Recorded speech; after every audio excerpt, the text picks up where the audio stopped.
यज्ञ में प्रकट होते हैं और आकर के अपनी कृपा की। और सीधे सीधे भगवान ने कहा, दक्षस्य यज्ञ भंगोयम न तच्च मया क्वचित परम देशी परेशान विद आत्मतत् भविष्यति। भगवान शिव ने कहा, वास्तव में इस दक्ष के यज्ञ का विध्वंस मेरे द्वारा नहीं हुआ है, बल्कि इसके अपने कर्मों के द्वारा हुआ है। ये दूसरों से द्वेष करता था, इसका जो द्वेष था, इस द्वेष ने इसको ही जला के राख किया है। समझ लें, जो हमारे दोष हैं, जो हमारे भीतर एक द्वेष है, किसी के प्रति ईर्ष्या का भाव है, ये वास्तव में सामने वाले का नाश नहीं, ये द्वेष ईर्ष्या हमारा ही नाश करती है, हमें जलाती है।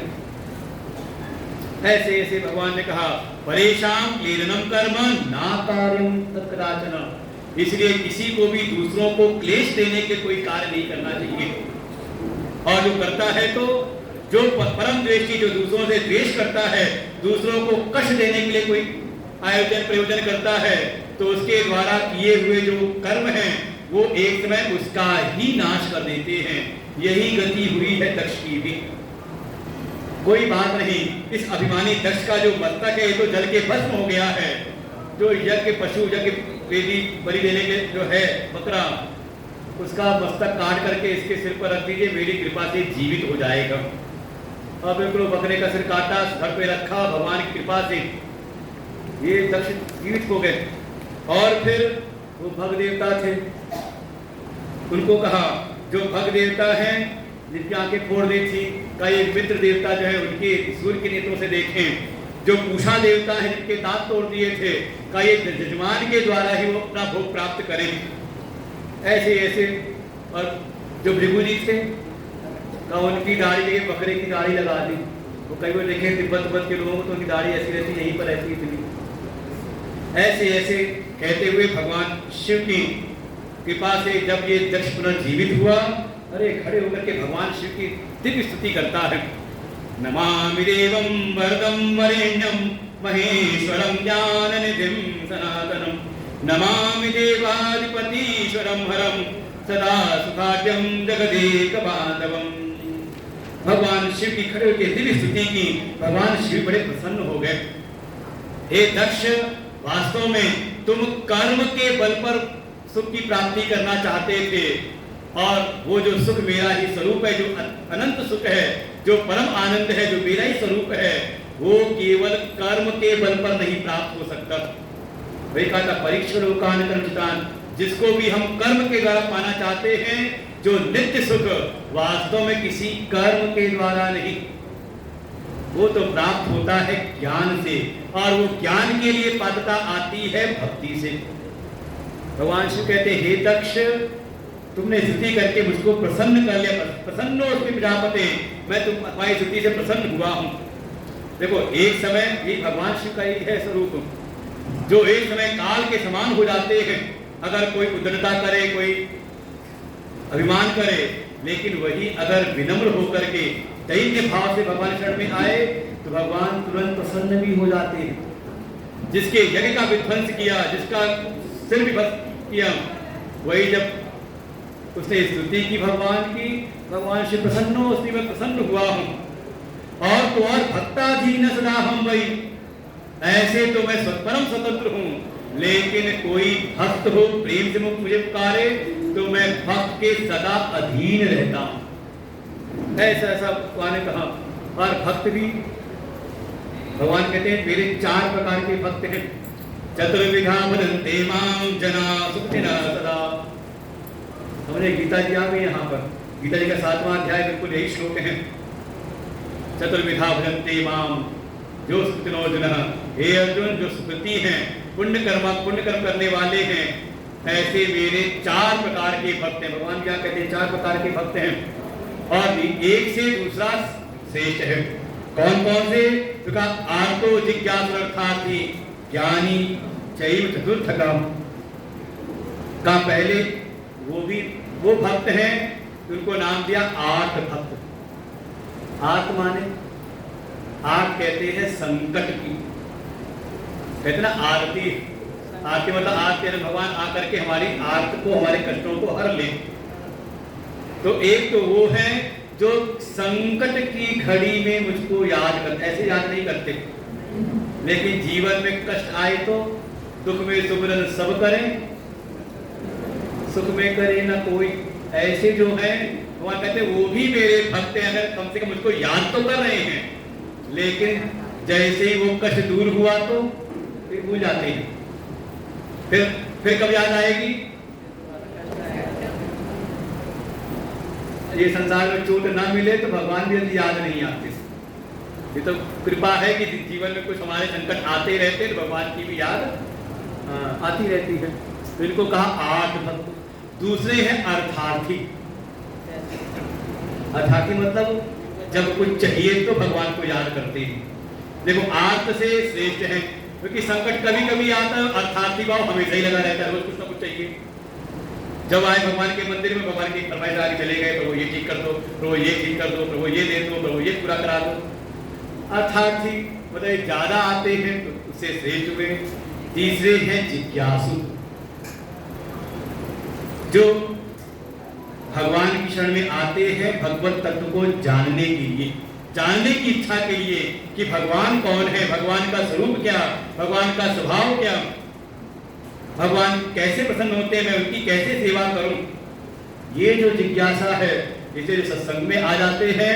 आप सब कौन हो? तो आप सब जिज्ञासु हो, समझ लो 2 सीढ़ी तो आपने पार कर ली।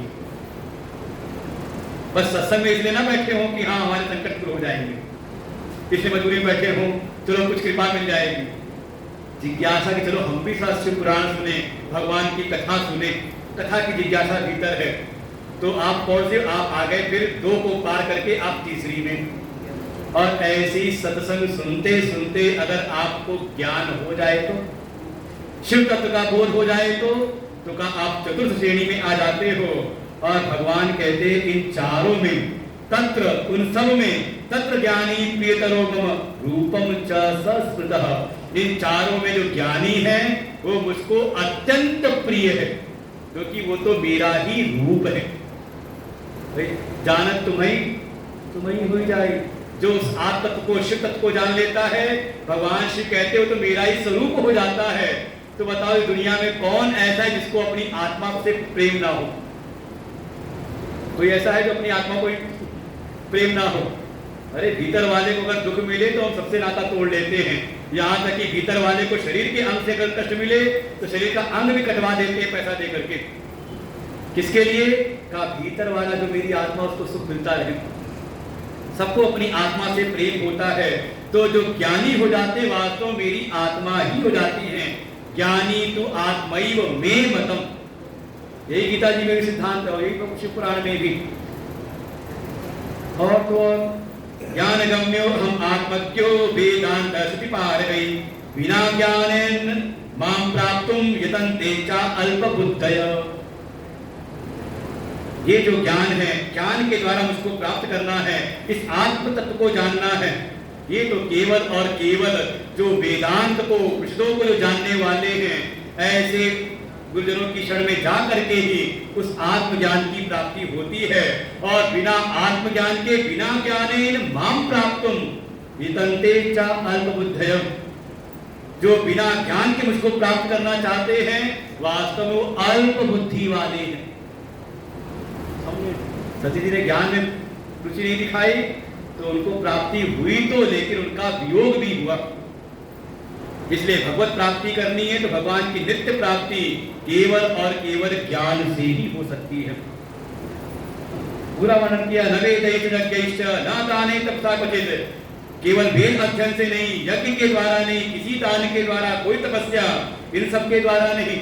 कोई अगर केवल कर्म से पाना चाहे, कर्म के जो साधन हैं, यज्ञ, दान, तप, व्रत, ये सब के सब केवल अंतःकरण शुद्धि के लिए सहायक होते हैं। और अंतःकरण शुद्ध हो जाए तो थोड़ा वेदांत शास्त्रों का चिंतन करके परम तत्व को जान ले। हे दक्ष, तूने भी केवल कर्म के बल से मुझको पाना चाहा था, और इसीलिए तू बड़ा अभिमानी हो रहा था कि कर्म के बल से तू मुझको प्राप्त कर लेगा। लेकिन तेरी सारी दुर्गति इसी कारण से हुई।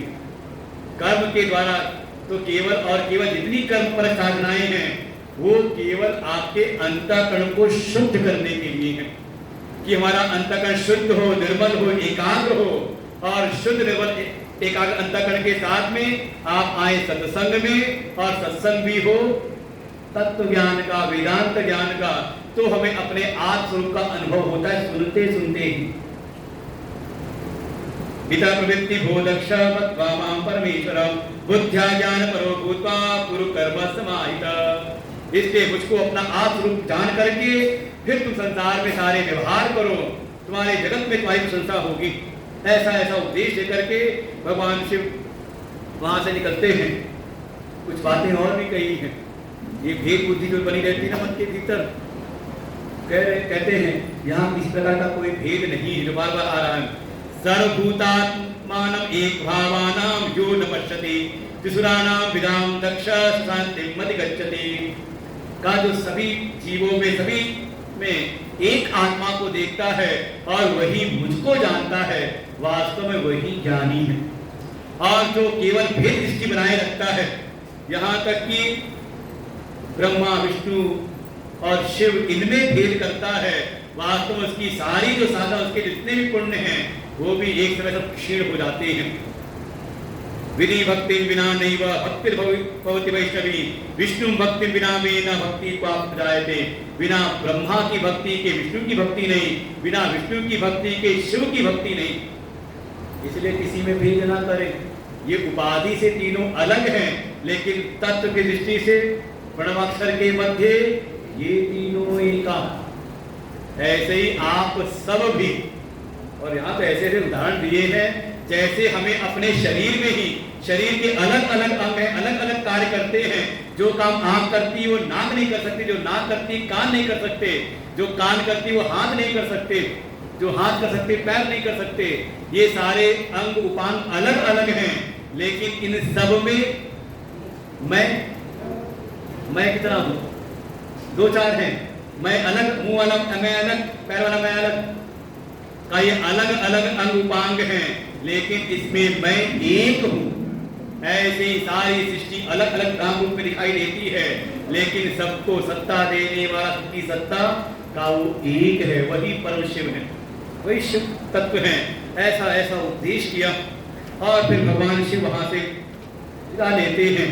इधर इत्तम दाक्षायणी हित्वा निज देहम सती पुनः यज्ञे हिमवत पत्न्या भेनायामिति विश्रुतम। इधर जो सती जी ने शरीर का त्याग किया था, अंतिम समय भगवान शिव के चरणों का स्मरण करते हुए शरीर का त्याग किया था। परिणाम स्वरूप उनका ही फिर अगला जन्म होता है हिमवान के यहाँ पर पार्वती जी के रूप में। कैसे कैसे हुआ तो वर्णन किया। ब्रह्मोवाच दक्षिणामा मम सुतो यः पुरा कथितो मुने तस्य जाता सुता षष्ठे प्रमिता सृष्टि कारणा। ओम नमः शिवाय, ओम नमः शिवाय, ओम शिवाय, ओम नमः शिवाय, ओम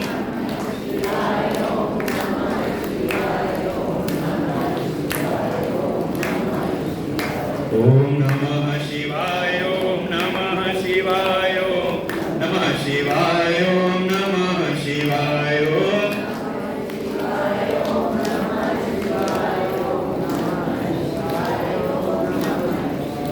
ओम नमः शिवाय, ओम नमः शिवाय, ओम नमः शिवाय, ओम नमः शिवाय, ओम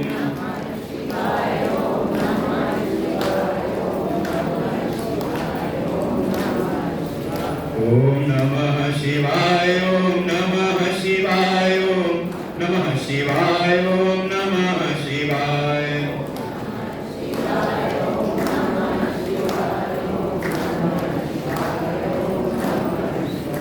ओम नमः शिवाय, ओम नमः शिवाय, ओम नमः शिवाय, ओम नमः शिवाय, ओम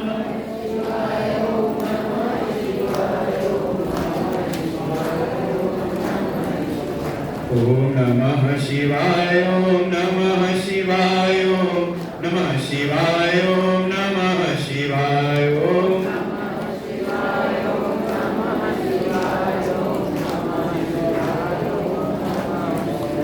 ओम ओम नमः शिवाय, ओम नमः शिवाय, ओम नमः शिवाय, ओम नमः शिवाय, ओम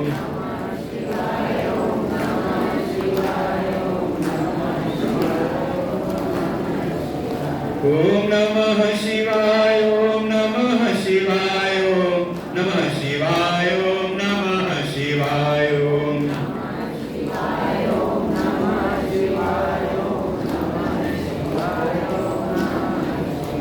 ओम नमः शिवाय, ओम नमः शिवाय, ओम नमः शिवाय, ओम नमः शिवाय, ओम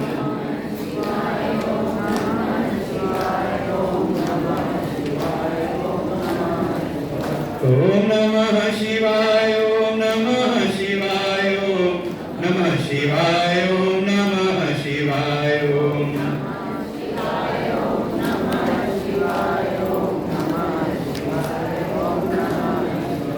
ओम नमः शिवाय, ओम नमः शिवाय, ओम नमः शिवाय, ओम नमः शिवाय, ओम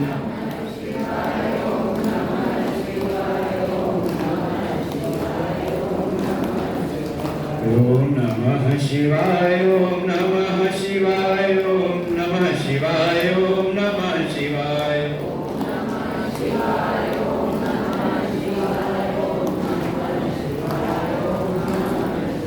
प्रेम से बोलो सच्चिदानंद भगवान की, उमापति महादेव की, शिष्य महापुराण की जय। ब्रह्मोवाच शृणुनारसुपीत्या मीनोत्पत्ति विवेकितः मुनिभिः सह वक्ष्येऽहं सुतवर्यमाबुध दक्षिणामा मम सुतो ह्यः पुरा कृतो मुने तस्य जाता सता सृष्टि प्रमिता सृष्टिकारणा।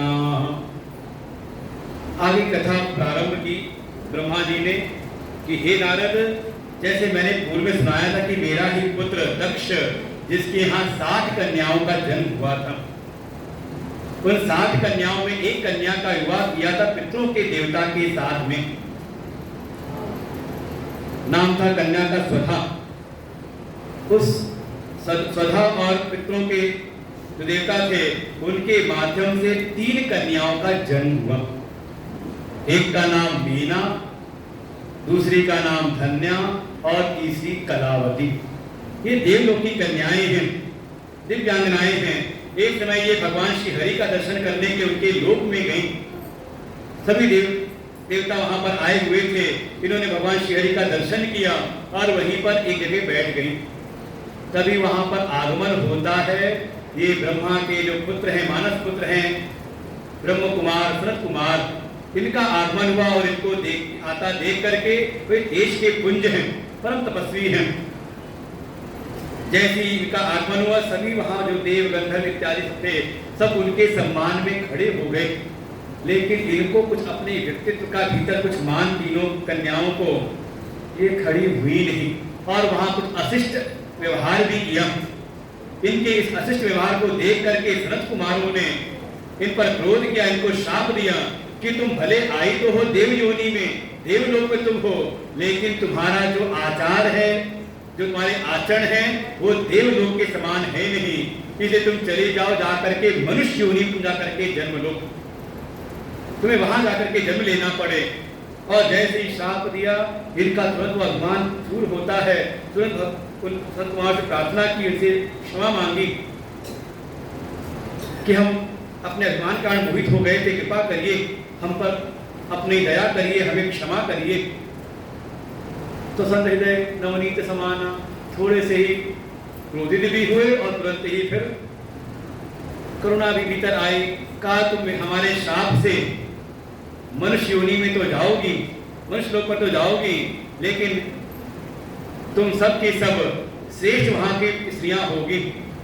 तुम में जो श्रेष्ठ है, जो नाम है मीना, वो आगे चल करके तुम्हारा जन्म होगा, तुम्हारा नाम होगा मैना। और जो विष्णु के ही अंशभूत जो हिमालय हैं, तुम उनकी पत्नी बनोगी। दूसरी जो धन्या है, तुम जाकर के तुम्हारा जन्म होगा सुनैना, तुम बनोगी सुनैना। किसे विवाह हुआ? जनक की पत्नी बनूंगी। और जो सबसे छोटी थी कलावती का तुम्हारा जन्म होगा, तुम्हारा नाम होगा कीर्तिदा, तुम वृषभानु की पत्नी बनोगी। और तुम तीनों ही भगवान की जो पराशक्ति है, तुम तीनों ही उनको उत्पन्न करो, तुम तीनों ही उनकी जननी बनोगी। मैना जो बनी मैना का तुम्हारे यहाँ ही भगवान की पराशक्ति जगदम्बिका पार्वती बनकर के जन्म लेंगी। जो सुनैना है तुम्हारा विवाह होगा जनक के साथ में, और तुम्हारे यहाँ ही भगवान की शक्ति साक्षात लक्ष्मी की ही प्रकट होंगी सीता के रूप में। और विश्वानु और कीर्तिदा के यहाँ पर भगवान की आराधनी शक्ति प्रकट होंगी राधा जी के रूप में। पार्वती का विवाह होगा शिव के साथ में, सीता जी का विवाह होगा प्रभु श्री राम के साथ में, और आराधनी शक्ति जो राधा जी हैं इनका संयोग होगा भगवान श्री कृष्ण के साथ में। ऐसा ऐसा संशोधन किया और फिर धीरे धीरे समय बीतता है। ये जो हिमवान हैं इनकी पत्नी बनकर के प्रकट हुई मैना, ये दोनों जाकर के हिमालय पर ही तपस्या में रत हो जाते हैं। कठोर तप इन्होंने किया, माँ भगवती की स्तुति आराधना में ये तल्लीन रहते हैं। इनके तप से प्रसन्न होकर के जगदम्बिका साक्षात प्रकट हुई, क्या वरदान चाहते हो? तो मैना ने कहा कि हे देवी, अगर आप हम पर प्रसन्न हैं तो पहले तो हमें प्रथमं शतपुत्रा में भवन्तु जगदम्बिके, हमें आप महान प्रतापी बल ऐश्वर्य में प्रचुर मात्रा में से युक्त कहा में ऐसे 100 पुत्र होने का वरदान दीजिए। भवायुषो वीर्यवन्तः रिद्धि सिद्धि समन्वितः, रिद्धि सिद्धि से युक्त ऐसे 100 प्रतापी श्रेष्ठ ऐश्वर्यशाली आप हमें पुत्र होने का वरदान दीजिए। और उसके बाद देवी आपका रूप बहुत सुंदर है, मन सहज ही आप में लगा जा रहा है, थोड़ी आप कृपा करो, आप हमारे यहाँ कन्या बनकर के आप जन्म लो। सुता भो मम शिवे देव कार्यार्थ में भी रुतपत्ति भव तथा लीला भवाम्बिके, हे अंबिके आप हमारी कन्या बनकर के हमारे यहाँ जन्म लीजिए। और साथ ही भगवान शिव की पत्नी भी बनिए, क्योंकि उनके योग्य कोई और है नहीं। ऐसा ऐसा जब वरदान मांगा उन्होंने कहा तथास्तु। और फिर धीरे कुछ समय बीता। सबसे पहले माँ भगवती आती है हिमवान के हृदय में, उनसे प्रवेश करती है मैना के गर्भ में। और चैत्र मास की नवमी के दिन कन्या के रूप में जो पराशक्ति है, आद्य शक्ति है, वो अर्धरात्रि में उत्पन्न हुई। और धीरे धीरे इसका नाम पड़ा, पर्वत की कन्या है तो नाम पड़ा पार्वती। और कभी कठोर तप के लिए जा रही थी तो इनकी माँ ने कहा उधर मत जा, तो मत जा मना करने कहते माँ करो मत करो, और उधर मत जाओ तो नाम पड़ गया उमा। ऐसा नाम इनके पढ़ते उमेति मात्रा तब से सिद्धा कालिका चरम, ऐसे ऐसे उनके नाम पड़े। अरे कुछ धीरे धीरे बड़ी हो रही हैं। एक समय देवर्षि नारद आए, हिमाचल के घर गए, तुरंत हिमालय ने प्रणाम किया, देवर्षि को बैठाया और अपनी कन्या को बुलाया, थोड़ा इसका भविष्य विचार दीजिए। देवर्षि ने देखा, हाँ तो विचारा, सब के भविष्य को विचारा, कहा आपकी कन्या लक्षणानि सर्वाणि तत्सया करेंगे। हे हिमवान, तुम्हारी कन्या सारे लक्षणों से युक्त है। एका विलक्षणा रेखा, बस एक ही विलक्षण रेखा है। उसका फल सुन लो, क्या होगा उसका फल? इसका फल यही है कि इसका जो पति होगा योगी नग्नो अकुलो अतामी माति ताता विवर्जितः अमानुष अशिववेशश्च पतिरस्याखिलेश। बस एक ही विलक्षण रेखा है कि इसका जो पति होगा वो योगी होगा, योग में रत रहेगा हमेशा, दिगंबर होगा, नग्न, कपड़े वपड़े नहीं पहनता होगा, बिल्कुल दिगंबर होगा, कोई उसमें गुण होंगे नहीं, वो बिल्कुल निर्गुण। और तो सारे बताना शुरू किया, अकामी, कोई इसके कामना ही नहीं होगी, उसके माता पिता का पता नहीं होगा, कोई मानवान नहीं, बिल्कुल अमानी, और बिल्कुल अमंगल वेश, अशिव वेश वाला, ऐसा इसका पति होगा। जो जगदम्बिका है वो तो मनी मन जान गई कि ऐसा तो कोई और नहीं, प्रभु शिव ही हैं, इसलिए वो तो मनी में प्रसन्न हुई।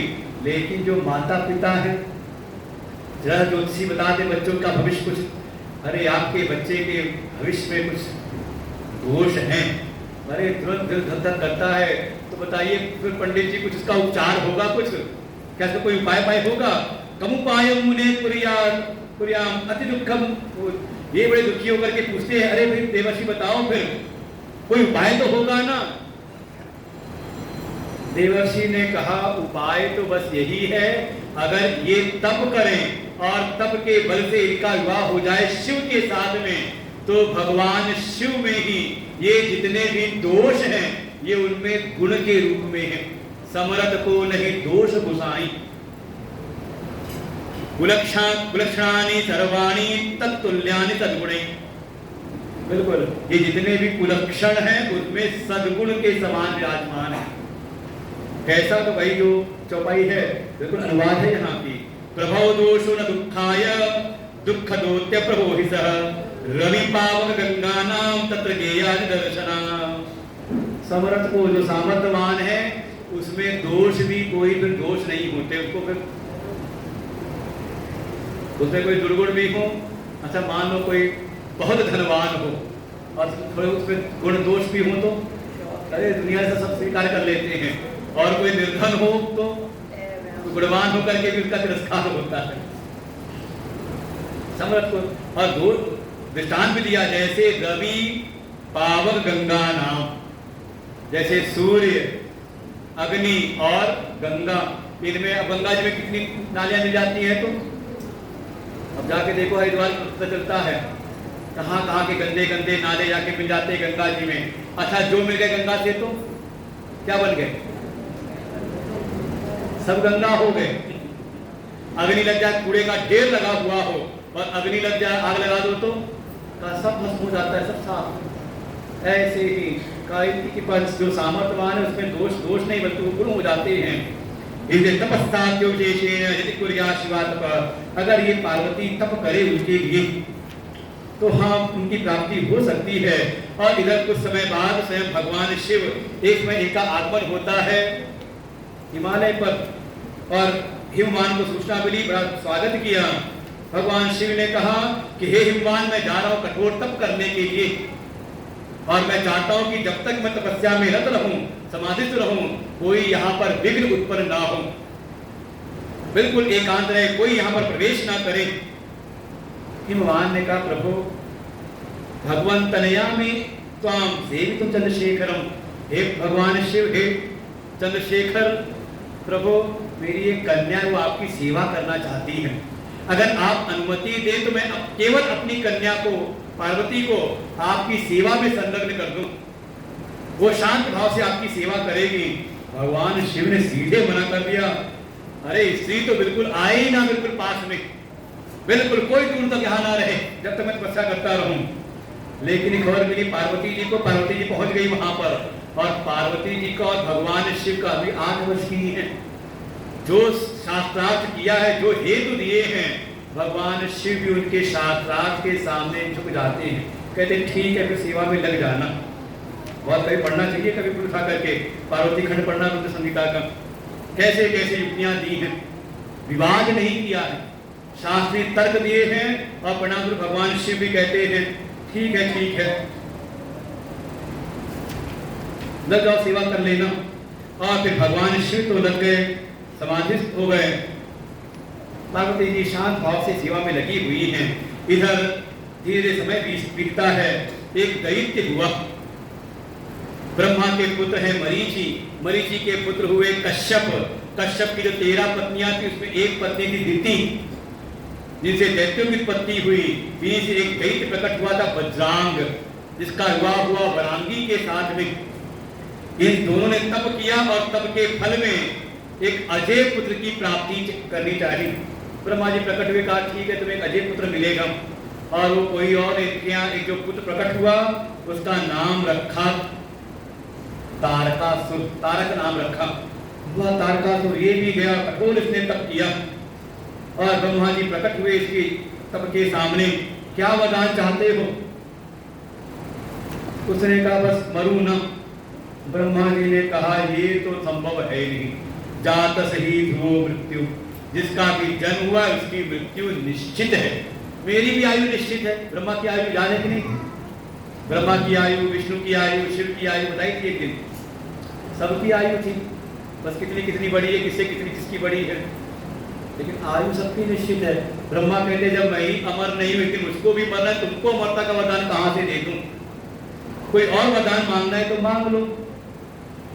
तब तारकासुर ने कहा फिर ठीक है, आप मुझको ऐसा वरदान दीजिए, मत तुल्यो बलवानूनम न भवे कोपि महिमान, शिववीर समुत्पन्ना पुत्र सेना पतिर यदा भूत्वा शस्त्रम क्षेम मह्यम तदा मे मरणम भवेत्।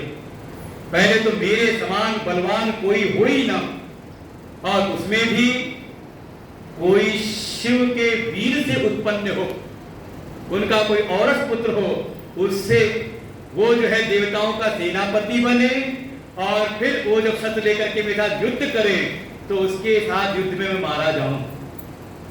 ये बहुत चतुर है तारकासुर, उसको पता है कि भगवान शिव परम निवृत्ति परायण है, सदैव निवृत्ति में ही रहते हैं, घर गृहस्थी में उनकी कोई रुचि रहती नहीं। एक बार विवाह हुआ भी तो विवाह चला नहीं, टिका नहीं, और अभी भी समाधिस्थ हैं, हमेशा समाधि में ही रहते, ना तो उनका कभी विवाह होगा, ना उनका कभी कोई पुत्र होगा, और ना पुत्र कोई सेनापति बनेगा देवताओं का, और ना फिर मेरा उससे युद्ध होगा, और ना मेरा मरण होगा।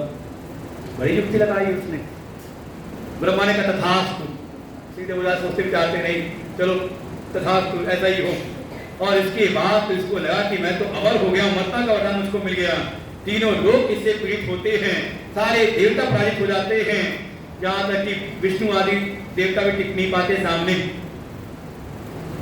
सारे देवता लोग थक हार के पहुंचे ब्रह्मा जी के पास, ब्रह्मा जी लेके पहुंचे सबको विष्णु के पास में। क्या किया जाए, भगवान शिव का विवाह कैसे हो, कैसे उनकी समाधि टूटे। सभी देवताओं ने फिर मनाया, हे कामदेव आप ही हमारे सहायक हो, बड़ी स्तुति की, आपके बगैर तो देखो बस आप ही पे हमारा जीवन निर्भर है, आप ही कुछ करो, आप इस भगवान श्री की समाधि को आप भंग करो, और तो कोई हमें दिखता नहीं। वो कामदेव कहता है मेरे पास वही 5 बाण ही हैं, कोमल कोमल बाण हैं, चलो लेकर के चलता हूँ, और जहाँ गंगा अवतरण क्षेत्र में हिमालय पर जहाँ भगवान शिव तपस्यारत थे, वहां जाकर के कामदेव ने अपनी सारी माया रची वहां पर। बिल्कुल बसंत सा वहां पर माहौल हो गया, शीतल सुगंधित वायु बहने लगी, वहां अप्सराओं का, गंधर्वों का नृत्य गायन प्रारंभ हो गया। अचानक भगवान शिव के मन के भीतर शोक उत्पन्न हुआ। अचानक ये वातावरण परिवर्तन कैसा हुआ? कौन दुष्ट है जो मेरी समाधि को भंग करने आया है? उनका तीसरा नेत्र खुलता है, तीसरे नेत्र से एक अग्नि की ज्वाला प्रकट हुई, और इधर देखते देखते देखा एक वृक्ष के पीछे धनुष पर अपने बाणों का संधान किए खड़ा है कामदेव। बस दृष्टि पड़ते वो नेत्र अग्नि निकली और जाकर के कामदेव को भस्म कर देती है। लेकिन सभी देवता साथ में कामदेव की पत्नी रति ने आकर के भगवान की स्तुति की, उनसे प्रार्थना की। भगवान शिव ने कहा अब तो ये जो कामदेव है ये तो बिना शरीर के ही रहेगा। अनंग एक नाम ही पड़ गया।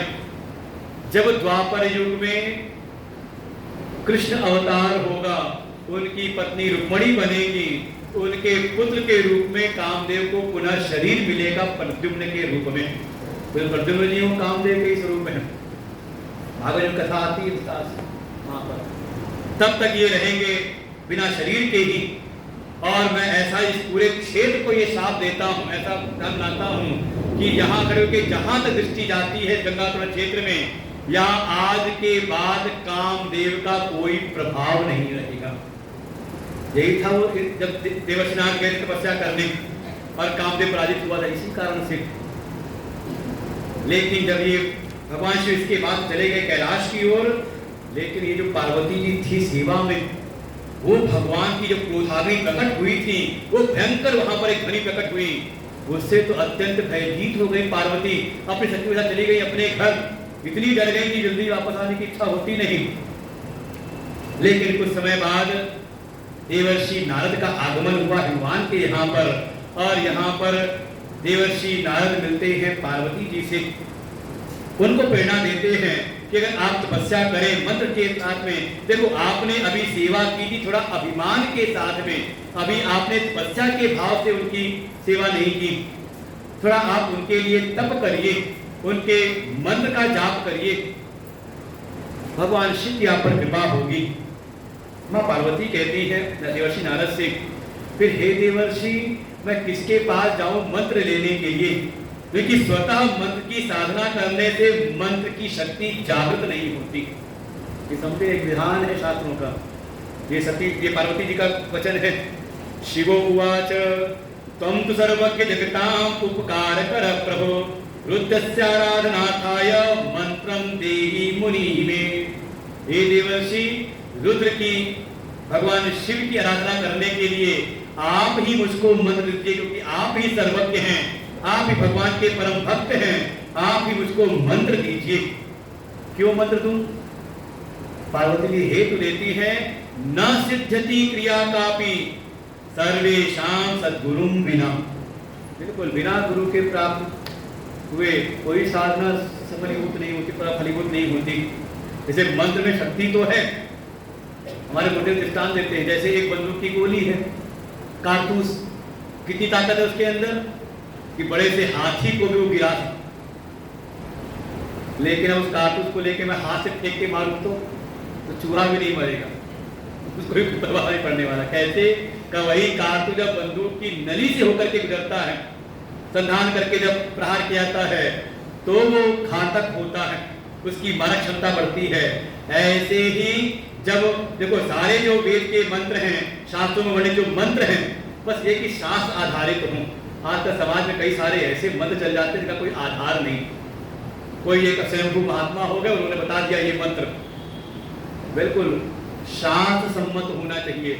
और शास्त्र सम्मत मंत्र वो किसी तपस्वी के द्वारा पहले स्वयं भीतर पचाया गया हो, उसकी शक्ति को उसने स्वयं जागृत किया हो, और अपने तपस्या के बल से जब वो किसी साधक किसी शिष्य को प्रदान करता है तो उसकी जो सामर्थ्य, उसकी जो कहते हैं जो क्षमता है, कई गुना बढ़ करके प्राप्त होती है।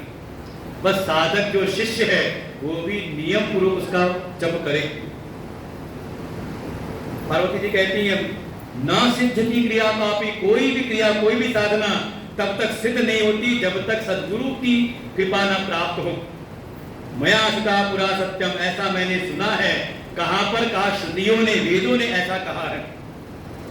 तब देवर्षि ने प्रसन्न होकर के विधि विधान से उनको पंचाक्षरम शंभु मंत्रम, जो पंचाक्षर मंत्र है नमः शिवाय, उसका उपदेश किया ओम से युक्त करके, ओम नमः शिवाय।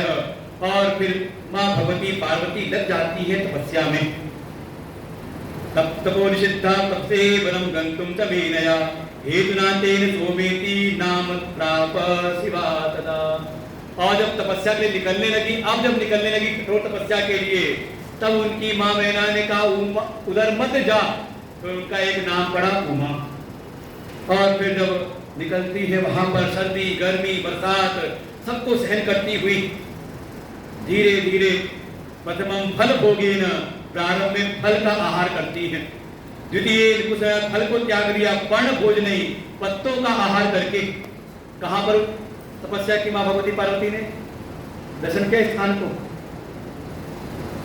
कनखल में सती जी ने शरीर त्यागा था, और पार्वती जी ने तपस्या कहां की थी? हरिद्वार में की थी। हरिद्वार जाए तो वहां पर एक स्थान है बिल्वकेश्वर महादेव, दर्शन किया किसी ने? कनखल तो किया होगा, दक्ष मंदिर, दक्ष प्रजापति का मंदिर, लेकिन बिल्वकेश्वर महादेव बस हरिद्वार गए, हर की पैड़ी नहाए, चंडी देवी, मनसा देवी, दक्ष मंदिर और वहां के जो सारे मंदिर घूमे दिन भर, सुबह से लेकर शाम तक ऊपर चढ़ते उतरते, भारत माता का मंदिर घूमे फिरे और शाम को वापस। नीलधारा तो अलग हो गया, एक है बिल्वकेश्वर महादेव। जब संतों के साथ जाओगे तो दर्शन होते हैं ऐसे पुराने स्थलों के। आज भी भगवान का शिवलिंग वहां पर है। बस ये कि वो जिस बेल के वृक्ष के नीचे तपस्या कर रही थी, जिन बिल पत्तों को खाते हुए अपनी जीवन धारण कर रही थी, अब वहां बेल का वृक्ष नहीं है, अब वहां एक नीम का पेड़ है, पड़ता है स्टेशन के पास में। और ऐसे ही एक और बड़ा दिव्य स्थान है हरिद्वार का। हरिद्वार का शास्त्रों में नाम है मायापुरी। सुना है नाम? सप्तपुरियों में नाम वहां पे माया नाम है, मायापुरी। तो मायापुरी नाम है क्योंकि हरिद्वार की उस मायापुरी की अधिष्ठात्र देवी है माया देवी। तो 3 देवियां वहां पर त्रिकोण में स्थापित हैं, मनसा देवी, चंडी देवी और नीचे ही है माया देवी। दर्शन किया? हमको लेके जाओगे तो दर्शन होंगे, ऐसे मुक्त स्थान ऐसे दर्शन नहीं होते। माया देवी दर्शन करे। अधिष्ठात्र देवी तो वही है, अधिष्ठाता को नहीं जाना तो क्या जाना फिर। हर की पेड़ी के पास में बता देता हूँ। और बिल्केश्वर महादेव आज भी वहां पर, वहां पे कुआं भी है जहां पर मां पार्वती ने तपस्या की थी, जल मिलता है उसका आज भी। कुंड है सत्य पार्वती कुंड वहां पर ऐसा। वहां पर दूसरे महीने उन्होंने पत्ते खाना भी छोड़ दिया, और जैसे पत्ते खाना छोड़ दिया तो तपा प्रकुर्वती देवी क्रमा नित्य वितात्मा तथा पर्ण्यापि शिवारस्य हिमवत्ता, तब नाम उनका पड़ा अपर्णा। जब पर्ण खाने भी छोड़ दिए, निराहार रह करके करती हैं। धीरे तपस्या बढ़ी, इधर सारे देवता पहुंचे भगवान शिव के पास में। अरे उनको पहले मनाओ तो, विवाह के तैयार तो हो, क्योंकि ये तारकासुर का जो अत्याचार है दिन रात बढ़ता जा रहा है, कैसे इस पर विजय प्राप्त की जाए। कोई देवता उसको पराजित कर नहीं पाता। सारे देवता पिट पिटा करके, थक हार करके भगवान ब्रह्मा विष्णु को लेके पहुंचे शिव के पास में। सब बनाते हैं, प्रभु विवाह कर लो, हम पर कृपा करो। भगवान शिव कहते नोचितम ही विधानम वही विवाह करना नाम। ये संसार विवाह हुआ करना हमको बड़ा अच्छा लगता है, लेकिन आप सब कर चुके हो तो अनुभव अपना साझा कर सकते हो कि देखो जो हमें अनुभव हुआ है बिल्कुल वैसे ही शिव पुराण भी कह रहा है। हाँ, दुनिया में बंधन बहुत प्रकार के हो सकते हैं। कोई आपको रस्सी से बांध दे, कोई आपको काष्ठ के बंधन में लकड़ी के पिंजरे में बांध दे, कोई आपको लोहे के पिंजरे बंद कर दे, हथकड़ियों से बांध दे। हाँ, ये सब खुल सकते हैं, लेकिन एक बार इस गृहस्थी के बंधन में बंध गए तो चाहे भले झगड़ा होता रहे, लेकिन साथ साथ चलते रेलवे की लाइन की जैसे, मिलते कभी नहीं मिलते भी ऐसा ना जिसपे माँ भगवती की कृपा हो, जिसपे शिव की कृपा हो, शिव भक्ति में जो लीन हो, तो उनका बढ़िया भी होता है। लेकिन है तो बंधन कहीं ना कहीं, लोग लगता है कि नहीं लगता कभी, पराधीन सपने सुना कुछ तो है। कहते हैं मन में आता है अगर पहले ये ज्ञान मिला होता तो हम इस पहले में फंसते ही नहीं। तो हमें लगता है कि हमारे साथ रहने कितने लोग सुन लेते हैं ये ज्ञान, लेकिन फिर भी जाकर के पढ़ने में पड़ जाते हैं। हम लोग समझाते हैं मौका है, सावधान सावधान हो जाओ, सावधान हो जाओ। अब लेकिन ये कहा लोह दारू मय पाशे विनम्बद्धो मुच्यते, लोहे के, लकड़ी के और किसी बंधन में कोई बंधा हुआ हो तो उसकी मुक्त हो सकता है, लेकिन ये घर गृहस्थी के बंधन में बड़ा मुश्किल है, जल्दी छूट पाना इससे। सुखमिच्छति ते चेत् प्राज्ञो विधिवत विषयान् त्यजेत् विश्वद विषयान् आहु विषयीनिहन्यते। क्योंकि इस गृहस्थ आश्रम में रह करके हमें अनचाहे ही बहुत सारे विषयों का अर्जन करना पड़ता है, और ये धन संपदा विषयों का अर्जन करने में क्या दुख नहीं मिलता? अरे बहुत कष्ट उठाने पड़ते हैं, और कई बार तो लगता है पूरा जीवन कष्ट उठाकर कुछ व्यवस्था बनाई, और जब तक व्यवस्था बनी तब तक जीवन लीला हो गई समाप्त, है कि नहीं? ज्यादातर ऐसे ही होता। इसलिए ये बार बार विषयों का अर्जन करना पड़ता है, और ये विष तो बंधन के कारण बनते ही बनते हैं। ऐसे बार बार भगवान तर्क देते हैं, लेकिन भगवान विष्णु ब्रह्मा कहते हैं अरे प्रभु हमारा दुख तो देखो, ये तारकासुर, ये ब्रह्मा जी उसको वरदान दे रखा है आपके पुत्र से ही मरेगा। भगवान शिव कहते तो उनसे कहो ना, वरदान उल्टे पुल्टे क्यों देकर के आते हैं, मुझे क्यों बांधने में लगे हुए हो, जाओ उनसे कहो कुछ करें। ब्रह्मा जी ने कहा प्रभु जो हो गया सो हो गया, आप तो सर्वसमर्थ हैं, आपको कौन सा बंधन, आप तो त्रिगुणातीत हैं। कम से कम हम देवताओं पर कृपा करने के लिए, हमारे कष्टों का हरण करने के लिए आप शिवा के तप को आप सार्थक करिए। तब भगवान ने कहा ठीक है, पहले परीक्षा तो ले लूं। और फिर भगवान शिव भेजते सप्तऋषियों को। तत गच्छत यूयम मत्स्यासनान मुनि सत्तमा परीक्षाम दृढ़ताया तत्कुरुत प्रेम चेतसः। भगवान शिव कहते हे ऋषियों, जाकर के उनकी परीक्षा लीजिए, उनके तप की। देखो ये सही रास्ता है। अगर कोई जो जीव है, जो अज्ञान में है, जो साधक है, अगर वो परीक्षा ले संत की, ऋषि की, भगवान की, तो कहा दोष है। वास्तव परीक्षा लेने की सामर्थ्य, अधिकार उसको है जो ऊपर है। भाई हमारी योग्यता को कौन जांच सकता है? जो हमसे श्रेष्ठ हो ना हमारे, वही तो। जैसे मान लो चौथे कक्षा का विद्यार्थी है, उसकी कॉपी जांचनी तो कौन जांचेगा? तीसरी कक्षा वाला। अरे कम से कम चौथी तो पार कर चुका हो, है कि नहीं? तो हमसे जो योग्य हो, जो सिद्ध हो, हम साधन अवस्था में है, साधक हैं, शिष्य हैं, तो हमें परीक्षा लेने का अधिकार नहीं कि हम जाके भगवान की परीक्षा लें, किसी संत गुरु की परीक्षा लें।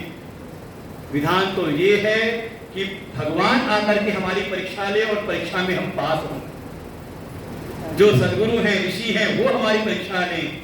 और भगवान ने भेजा सब ऋषियों को परीक्षा लेने के लिए। और ये ऋषि पहुंच गए, जाकर के पूछा उनसे, शुणु शरिस्ते देवी किमर्थम तपते तपः। अरे देवी आप तो अत्यंत सुकुमार हैं, किसके लिए तप कर रही, कठोर तप किसके कहने पर तप कर रही हैं? पार्वती ने बड़े विनम्र भाव से कहा, हे ऋषियों, मैं तो देवर्षि नारद के कहने पर, उनके अनुशासन में रहते हुए, उनकी प्रेरणा से भगवान शिव को अपना पति बनाने के लिए रुद्रापतिर्भवे में ही भगवान शिव की कामना से उनको अपना पति बनाने के लिए तप कर रही हूँ। अब तो सुनते ही जो सातों ऋषि हैं वो तो जोर से हंसे। अरे तुम भी किसके चक्कर में पड़ गई? देवर्षि नारद के। किसका घर बसा है देवर्षि नारद के बसाए? ना क्या तम चरितम, तुम्हें क्या उसका चरित्र पता नहीं? विथा पंडित मानना, वो व्यर्थ ही अपने को पंडित मान करके इधर घूमता रहता है। वो बहुत क्रूर है, बहुत कपटी है, नारद कूटवादी, चाप परिचित भ्रमंत का दूसरे के चित्त को भ्रमित करता रहता है, ऐसा कूटवादी है। और जिसने उसकी बात को माना ना, उसका तो सबका सब नष्ट ही हो गया। अरे दृष्टांत भी दिए हैं। एक विद्याधर था, वो नष्ट हुआ। अरे एक था प्रहलाद, उसको पिता से लड़वा दिया। और तो का जिसको जिसको भी सुना, उसने बातें सुनी, वो उसको घर छोड़ के भिक्षा ही मांगनी पड़ी है। तुम तो बुद्धिमान को कहाँ उसके चक्कर पड़ गई? ऐसे ऐसे देखें, दो चीजें हैं साधना के मार्ग में। एक है साध्य, जो है भगवान शिव, और साधन, साधन के रूप में है गुरु। इसी की परीक्षा होती है कि आपकी साध्य के प्रति निष्ठा कितनी है और गुरु के प्रति श्रद्धा कितनी है। साध्य में निष्ठा और गुरु में श्रद्धा। देखो ये डावाडोल चित्त होता है अधिकतर, और जो डावाडोल हो गया तब तो चला गया वो, और जो टिका रहे तो बिल्कुल पार्वती पर्वत की कन्या है, बिल्कुल अटिक है, टिकती नहीं। अरे उसके बाद देखो पहले गुरु पे आक्षेप किया, फिर भगवान शिव पर। अरे वृथै मूर्खी भूता तुम किसके लिए? शिव के लिए। अरे सदैव उदासीन रहते हैं, निर्विकारी। और क्या कहा जाए, अमंगल वपुधारी निर्लज्जो असदनो अकुली, जो बिल्कुल अमंगल वेशधारी हैं, बिल्कुल निर्लज्ज है, दिगंबर रहते हैं, कोई उनका घर द्वार नहीं, कोई उनके कुल का पता नहीं, कुवेश है, और भूत प्रेतों के बीच रहने वाले, शमशान में रहने वाले हैं। और तो और क्या कहा जाए उनके बारे में, दक्ष ने अपनी कन्या का विवाह किया था, उसी पर उल्टा दोष मढ़ करके उसको भी दुखी करके निकाल दिया। ऐसी ऐसी बातें अगर आपको कोई कहे भगवान के बारे में, तो अच्छा होता है कि नहीं? जीवन में हम पूजा पाठ में लगे हुए हैं, लेकिन कोई संकट आया, दो चार सगे संबंधी आए, कहा देखो तुम ज्यादा पूजा पाठ करते हो, तभी तो ज्यादा समस्याएं आती हैं। देखो हम कोई पूजा पाठ नहीं करते, कोई महात्मा के चक्कर में हम नहीं पड़ते, देखो बड़े मजे से रह रहे हैं। क्या करते हो? बात तो बिल्कुल ठीक कर रहे हो। आज से पूजा पाठ, महात्मा जी के पास जाना, सत्संग, नुकसान किसका हुआ? समझे? ये सब जो प्रतिकूलताएं हैं सब हमारे धैर्य की, हमारी लगन की, हमारी श्रद्धा, हमारी निष्ठा की परीक्षा है। साधक को परीक्षा के लिए तैयार रहना चाहिए। अगर आपको श्रेष्ठ से श्रेष्ठतम पद की प्राप्ति करनी है, शिव पद की प्राप्ति करनी है, तो इन परीक्षाओं को भी पास करना पड़ता है। जैसे हमारी पार्वती जी हैं, गुरु पर आक्षेप किया, उसके बाद जो साध्य भगवान पर आक्षेप किया। अरे आपके योग तो भगवान श्री हरि हैं, देखिए त्रिलोक सुंदर हैं, सारा ऐश्वर्य, सारे ऐश्वर्यशाली वो हैं। आप कहें तो आपकी बात हम वहां चला दें, अभी समय ज्यादा गया नहीं है। पार्वती जी बिल्कुल अडिग हैं, कह देती मैं पर्वत की कन्या हूं इसलिए बिल्कुल अडिग हूं। जैसे पर्वत अचल है ऐसी मैं भी अचल हूं। सुरर्षे वचनम पथ्यम त्यक्षे नैव कदाचन गुरुणाम वचनम पथ्यम इति वेद विदो विदु। नारद वचन न मैं परिहरहूं, बिल्कुल स्पष्ट कह दिया कि नारद देवर्षि नारद के वचनों को का मैं त्यागने वाली हूं नहीं। गुरु के वचन प्रतीक नजेहि सपने सुगमन सुख सिद्धते ही, बिल्कुल यहाँ का अनुवाद है। गुरुणाम वचनम सत्यम इति येषां नामति येषां इहामुत्तम परम नासुखम क्वचित्। जिसको गुरु वचनों पर विश्वास नहीं, उसको न तो यहाँ सुख है इस लोक में और ना ही यहाँ से जाने के बाद परलोक में सुख है, इसलिए बिल्कुल नहीं।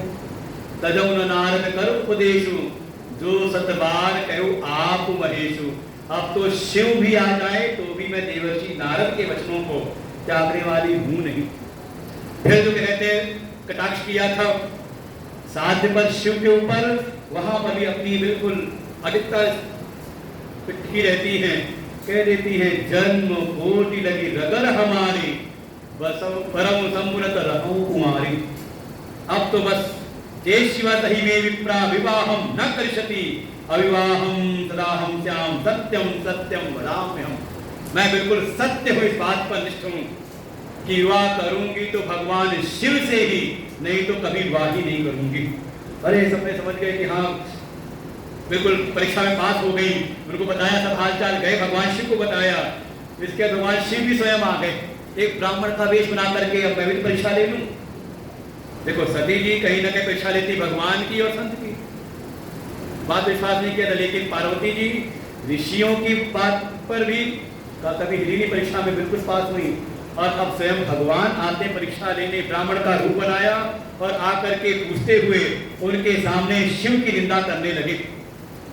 अरे पार्वती तो कह दिया हे जया विजया, इस ब्राह्मण देवता से कह दो यहाँ से निकल जाए, क्योंकि शिव की निंदा करना जितना पाप है, न केवलम भवेत् पापम निंदाम कर्तु शिवस्य ही यो वै शृणोत्तन निंदाम पाप भाग भवेत्।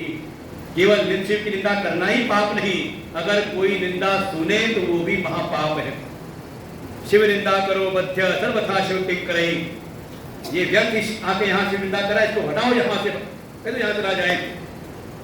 भगवान शिव अपने और बिल्कुल मुंह फेर लिया पार्वती जी ने। भगवान शिव ने कहा मुझसे दूर जाके करोगी क्या, मुझको पाने में तप कर रही हो, पुत्र आशासी मान पित्वा, मुझको छोड़ के फिर कहाँ जाओगी तुम। तब पार्वती जब आवाज सुनी, बदली हुई, देखा साक्षात भगवान शिव विराजमान है। बताओ देवी क्या बताना चाहती हो, चलो ले चलो तुम्हें अपने साथ कैलाश। पार्वती जी कहा नहीं नहीं, विधि विधान से आकर के मेरे पिता के यहाँ मेरा हाथ मांगो, विधि विधान से मेरा पाणी ग्रहण करो।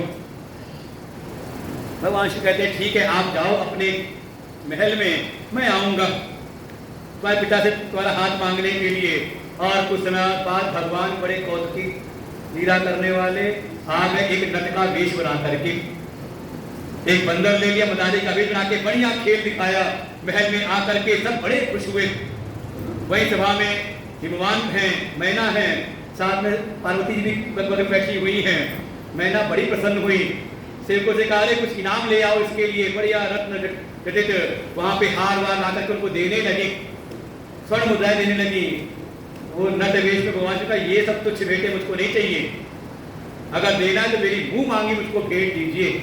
मैंने पूछा क्या चाहिए, तो उसने कहा अपनी कन्या भिक्षाम जाचे शिवाम चताम, देना तो शिवा को मुझको दे दो। अरे अब तो मैना का क्रोध, तुरंत सेवकों को बुलाया, अरे इस दृष्ट को निकाल के बाहर करो, ये मूर्ख आकर के ऐसी ऐसी बातें करता है। अरे निकाल के धक्के निकाल के बाहर कर दिया। भगवान शिव जाके कैलाश पर बैठ गए। फिर गए सारे देवता मनाने के लिए, प्रभु आप भी तो, अरे ऐसे कोई जाता है मांगने के लिए। फिर जाकर के देवताओं ने मैना और हिमान को भी समझाया कि भगवान शिव ही आए थे उस रूप में, कोई बात नहीं। फिर चर्चा हुई, फिर बातें हुई और फिर लगन पत्र दिखाई जाने लगी, तैयारी होने लगी बारात की। और जब बारात की तैयारी होने लगी भगवान शिव की तो बहुत सारे भूत प्रेत और भी बहुत सारे जितने भी जलचर ऐसे जो जीव हैं वो सब आ गए भगवान भोले बाबा के पास में। प्रभु आप तो भूतों के भी नाथ हो, भूतनाथ हो, क्या हम भी चल सकते हैं आपकी बारात में? हमें तो कोई बारात में लेके जाता नहीं। अच्छा आपकी बारात में भूत प्रेत आ जाए तो? भगवान ने कहा चिंता ना करो, जो हो सब चले आओ, सबका स्वागत है मेरी बारात में। जिसके जितने भी भूत प्रेत हों, निषाद काकिनी शाकिनी जितने प्रकार के भी सब हों, सबको बुला लो, सबका है। शाकिन्यो याधानाश्च भेताला ब्रह्मराक्षसा भूत प्रेत पिशाचाश्च स्थान्ये प्रमथादयः तुम्रू नारदो हा हा हू चेत्यादयो वरा गंधर्वा किन्नरा, ऐसे देवता गंधर्व किन्नर सब तैयार करने लगे। काकिनी शाकिनी यातुधान भूत बैताल सब लेकर के पहुंचने लगे। इधर नंदी भृंगी ने तुरयुरी बजाई, जितने कहीं भी छुपे हुए कहीं भी रहने वाले भूत प्रेत ऐसे हों, यक्ष राक्षस, सब चलो, सब का स्वागत है। जब देखा ये सब तैयारी हो रही है, वो देवता तो जिनको जिनको बारात में जहां सब अपने अपने समाज को लेकर सजने धरने लगे। भगवान शिव पर कोई ध्यान देता ही नहीं कि दूल्हा को भी सजाना है। तब ये नंदी भृंगी गण आए, कहा भोले बाबा आप चिंता ना करो, ये सारे देवता तो अपने को सजाने में लगे हुए हैं, इनको सजने धजने दो, आपका श्रृंगार हम सब करेंगे मिलकर के। और फिर सबसे पहले जा करके जो रुद्रगण हैं सबसे पहले गए शमशान में। अभी बिल्कुल ताजा ताजा एक शव जला था, बिल्कुल ताजी ताजी भस्म थी, सब ले आए और ला करके भोले बाबा के पूरे शरीर पर रगड़ा। भोले बाबा ये आपका उबटन हो गया। फिर एक आया, उसने भोले बाबा की बिखरी जटाएं थी, उन जटाओं को बिल्कुल संवारा और बिल्कुल ऊपर जटा बांध दी सिर के ऊपर। कहा भोले बाबा ये आपका हो गया मौर मुकुट। उसी में तो सांपों को बांध दिया और नाग देवता का ऐसी करे ना हाथ काढ़े हुए, कहीं कलगी हो गई। फिर कोई गण गया बिल्कुल काला काला, 2 बिच्छू पकड़ा और ला करके भोले बाबा कान में पकड़ा दिया, ऐसे पकड़े रहना। क्या हो गया? कुंडल हो गए। 2 पतले पतले सांप लेकर के आए, उनके कंधे पर बांध दिया, ताई आपका यज्ञोपवीत हुआ। कोई ले आया गलचन कमर से लपेट दिया, कोई बाघ अंबन को डाल दिया, ऐसे सारे करने लगते हैं। शिव ही सम्मुगन करहि सिंगारा, जटा मुकुट यही बारु सवारा, कुंडल कंकन पहिरे व्याला, तन विभूति पटके हरि छाला, ससिललाट सुंदर सिर गंगा, नयन तीन उपवीत भुजंगा, गरल कंडे अरुण सिरुमाला, अशिव वेश शिव धाम कृपाला, करति शूल अरुण मरु विराजा, चले बसह चढ़ी बाजहि बाजा, देख शिवहि सुर प्रिय मुस्काई, वरदायक दुल्हनि न जगनाई, विष्णु का अस बिहसि तव, बोली सकल सिराज, बिलग बिलग हुई चलहु सब, निज निज सहित समाज। ऐसा जब बढ़िया उनका श्रृंगार किया, सारे देवताओं ने, जब विष्णु आई देवताओं ने देखा, अरे गजब का दूल्हा तैयार है। अरे नंदी जी सामने आ गए, प्रभु आइए, अब कहाँ रसद मिलेगा, आइए मेरी पीठ पर सवार हो जाइए। हाथ त्रिशूल लिए हुए भोले बाबा सवार हो गए नंदी पर, वो भी उल्टे बैठे। देखें यही है भगवान शिव का जो विवाह है, वो काम से प्रेरित नहीं बल्कि धर्म की रक्षा के लिए है। अगर वो गृहस्थ में जा रहे हैं तो धर्म स्वरूपी वृषभ पर आरूढ़ होकर के। वास्तव में गृहस्थ भी की मर्यादा भी तब है जब हम गृहस्थ आश्रम में रह के अपने स्वधर्म का पालन करें। जो जीवन में हमारे ऋण हैं, चाहे वो देव ऋण हो, पितृ ऋण हो, ऋषि ऋण हो, इन सब से का हम पालन के लिए कर्तव्य करते रहें, तो समझो धर्म का अगर पालन कर रहे हैं तो आप वास्तव में गृहस्थ आश्रमी हो। नहीं तो गृहस्थी हो, दुखों से फिर छुटकारा होने वाला है नहीं। ऐसे जब भोले बाबा तैयार हुए, देवताओं ने देखा, सब मुस्कुराए, कहा सब अलग अलग चलो, इनके साथ कौन चलेगा, क्या जाके हजर हसाई करानी दूसरे नगर में जाकर के, और सब अलग अलग चलने लगे। इधर जब बारात पहुंचने को हुई हिमवान के यहाँ पर, और वो ढोल नगाड़ा जब बजता है गली मोहल्ले में, तो जिनका बुलावा ना हो वो भी छत पे चढ़ के तो आई जाते खिड़की पर, चलो देखिए बारात आ रही है।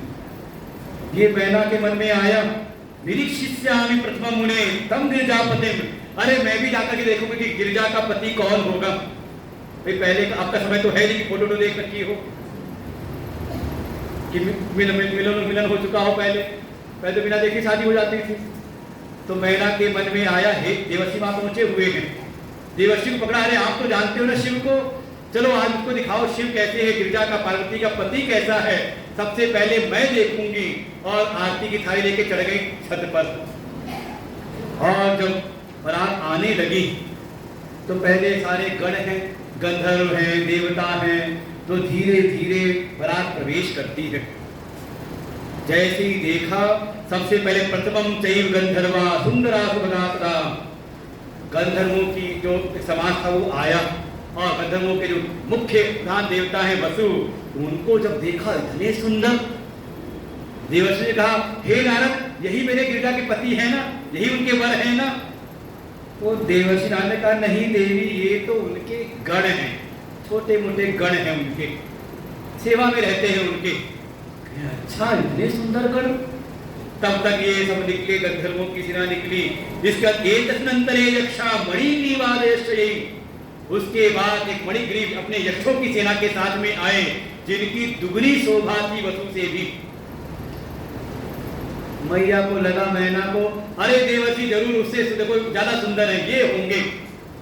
उन्होंने कहा, अरे देवी ये भी उनके कुछ नजदीक के गण हैं, मणिग्रीव हैं ये वो शिव नहीं है। अब तो मन में होता है, अच्छा इससे भी, ये भी नहीं, इससे भी सुंदर होंगे। तब तक ये निकले, इसके बाद आ गए अग्निदेव आए, ऐसी उनकी कांति है, दुगनी शोभा है, ये होंगे पक्का, आप तो यही होंगे। देवर्षि कहते हैं, देवी थोड़ा धैर्य रखो, ये भी उनके एक सेवक हैं। उसके बाद वायु देवता आते, उन्होंने भी यही कहा, यम देवता आए, उनकी शोभा देख करके भी कहा, नहीं ये भी नहीं है। तब वरुण देवता आए, उससे भी ज्यादा सुंदर, कहा ये भी नहीं। उसके बाद धीरे धीरे कुबेर आए, अलकापुरी के राजा, अरे अब देवर्षि यही होंगे, देखो कितने सुंदर है, कितना ऐश्वर्य इनका है। देवर्षि ने कहा, ये उनके मित्र हैं, इनको अपना उन्होंने मित्र बना रखा है कुबेर को, ये भी उनके सहायक हैं। अच्छा, उसके बाद तो कुबेर से भी ज्यादा सुंदर आ गए देवराज इंद्र, ऐरावत पर बैठे हुए, इतने बढ़िया सुंदर दिखाई दे रहे हैं। अब तो यही होंगे। उन्होंने कहा, नहीं ये भी उनका काम देखते हैं, वो उनकी कैबिनेट संभालते हैं। अच्छा ये भी नहीं। उसके बाद ब्रह्मा आए, उनको भी ऐसी टाला। आ गए जब श्री वत्सवक्षा लक्ष्मीशो, जब लक्ष्मीपति विष्णु आए, अब तो कहा देवर्षि अब मत कहना कि ये नहीं है, इससे सुंदर तो कुछ हो ही नहीं सकता, कह दो यही है शिव के शिवा, शिवा के शिव यही है शिव। देवर्षि ने कहा, देवी बस समझ लो ये उनके अंतरंग वाले मित्र हैं, बहुत नजदीकी हैं, ये उनके अधिकारी हैं, मुख्य अधिकारी हैं, इन पर ही वो अपना सारा कार्य सौंप करके समाधिस्थ होते हैं। अब तो बिल्कुल मन के भीतर को ये भी इसे भी सुंदर। तब तक जैसे ही भगवान विष्णु की वो समाज बारात निकली, इसके बाद जैसे ही शिव की बारात प्रवेश की, वहां जो डाकनी शाकनी भूत पिशाच ऐसे ऐसे ग्रुप, और ऐसे ऐसे किसी के 10 हाथ है, किसी एक भी हाथ नहीं, किसी की आंखें शरीर में लगी हैं, सब एक से बढ़कर एक विकराल हैं, और जो हा हा हु हु करते हुए आ रहे हैं, लगा जैसे जोरों की आंधी आ रही है। अरे जो बालक जो जहां जहां जिसको जहां जगह मिली सब जाके छुप करके अंदर घुस गए। अरे इतनी भयंकर बारात, आज तो समझ लो वही विवाह देखेगा जो जीवित बचेगा। यहाँ तो लगता है कोई आज जीवन किसी का बचेगा नहीं। तब तक भगवान आए, शंकराखिल कार्य से अधिकारी। अरे भगवान शिव आए, जैसे समाज आया वो मैना तो करने लगी, ये क्या आ रहा है। देवर्षि राज का बस धैर्य रखो, बस आने वाले हैं। और तब तक सब सारे भूत प्रेतों के समाज के बीच में नंदी पर सवार भोले बाबा भस्मीभूत रमाए हुए, सारे कहते नाग वाग लगाए हुए, लिपटे हुए। देवर्षि ने कहा अरे मैया ये देखो, ये जो सब भूत प्रेतों के समाज के बीच में बैठा हुआ है यही तुम्हारी शिवा का शिव है, यही शिव है। अरे उसने बात तो जैसे देखा वहां पर विषभस्त पंचभक्तम त्रिनेत्रम भूति भूषितम कपर्दिनम चंद्रमौली सस्तम कपालिनम। ऐसा विकराल रूप जब देखा मैना तो हृदय थक से किया, थाली वही छूटी।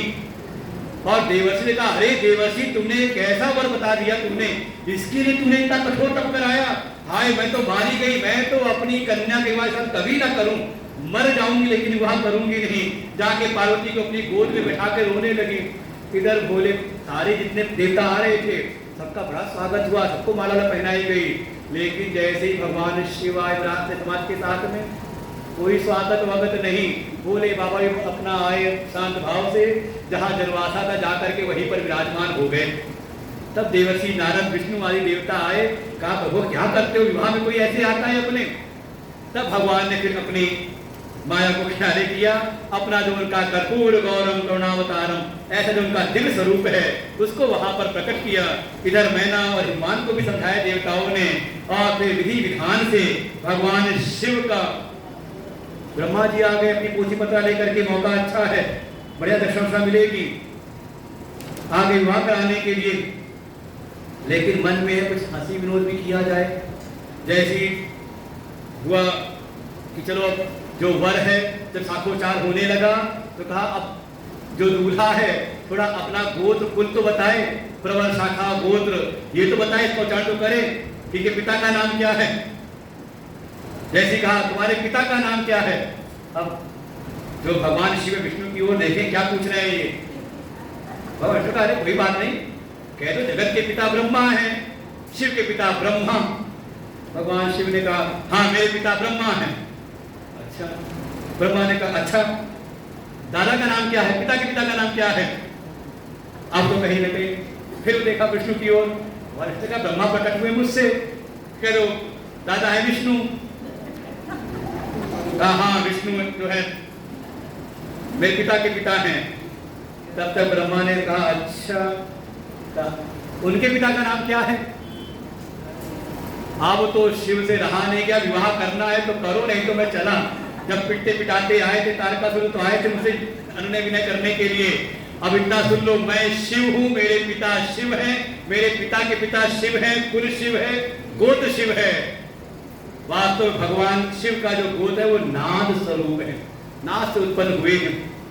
ऐसे भगवान शिव का फिर माँ भगवती शिवा के साथ उनका बढ़िया सुंदर विवाह होता है। उसके बाद वहाँ की सारी गतिविधियां होती हैं। चलते समय पार्वती जी को कुछ धर्म बताया, पत्नी का धर्म क्या होता है, बड़े विस्तार से मैंने बताया। और फिर उसके बाद भगवान शिव शिवा को लेकर के कैलाश की यात्रा करते हैं। और उसके बाद फिर उनके यहाँ एक सुंदर पुत्र हुआ। तो कैसे हुआ, क्या घटनाएं हुई तो हम लोग कल सुनते हैं। आज यहीं पर विश्राम लेते हैं। बोले उमापति महादेव की। ओम नमः शिवाय, ओम नमः शिवाय, ओम नमः शिवाय, ओम नमः शिवाय।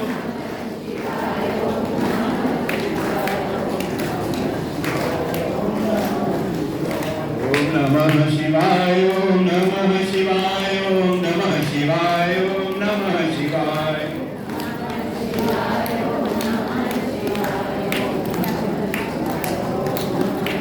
ओम पूर्णमदः पूर्णमिदं पूर्णात् पूर्णमुदच्यते पूर्णस्य